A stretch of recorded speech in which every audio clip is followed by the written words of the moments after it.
ওই একা জলদি বাইর হ। আরে আমার সিগন্যাল মারছে।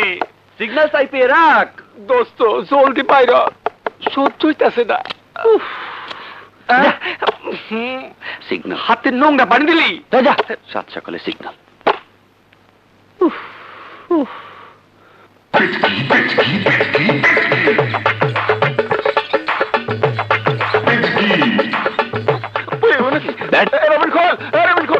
আরে আমার তখন শেষ হয় নাই, তুমি ডিস্টার্ব করো না তো। পানি নাই, এমন বেইজ্জতি বাইরে কেমনে?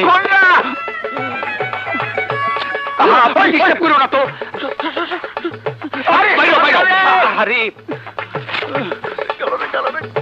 সারা রাতে পানির সংকট কি ভালো করছো।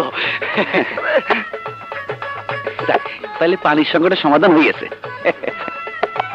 আসো দুজনে ভাগাভাগি করে লই। আহা হবে না দেখি। Okay very good nice body good sexy. কিচ্ছু হবে না, তোমাকে দিয়ে কিচ্ছু হবে না। আর এটা কোনো ফালতু মিডিয়ার ফটো সেশন নয়, এটা হলো তোমাকেই খুঁজছি মিডিয়ার ফটো সেশন।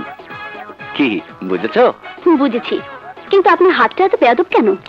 হাতটা শুধু বেয়াদব না, চরিত্রহীন। হাতটার যেখানে সেখানে টাচ করা অভ্যাস। এই লম্বু, হাত আবার চরিত্রহীন হয় কেমন করে? তোর হাতের স্বভাব খারাপ তাই। তোমরা দুইজন দুইজনের পিছনে যেমন লাগে থাকো, মেয়ে হলে সবাই মনে করতো সতীন। একজন পুরুষের দুই বউ থাকলে বউদের বলে একজন আর একজনের সতীন, কিন্তু একজন মেয়ের দুই স্বামী থাকলে স্বামীদের কি বলা হয়?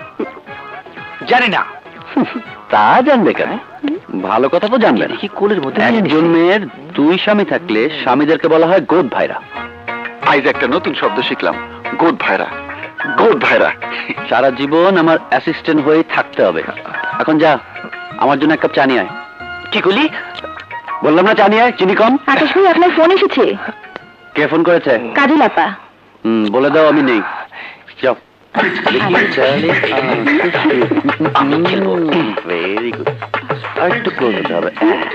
হ্যাঁ কাজল, কেমন আছো তুমি? আরে আকাশ ফোন ধরলো না কেন? আকাশ আমাকে বলতে বললো ও এখন এখানে নেই। আরে আকাশ আমার বন্ধু। বন্ধুর কথা ভেবে নিশ্চয়ই আমি বলতে পারি না।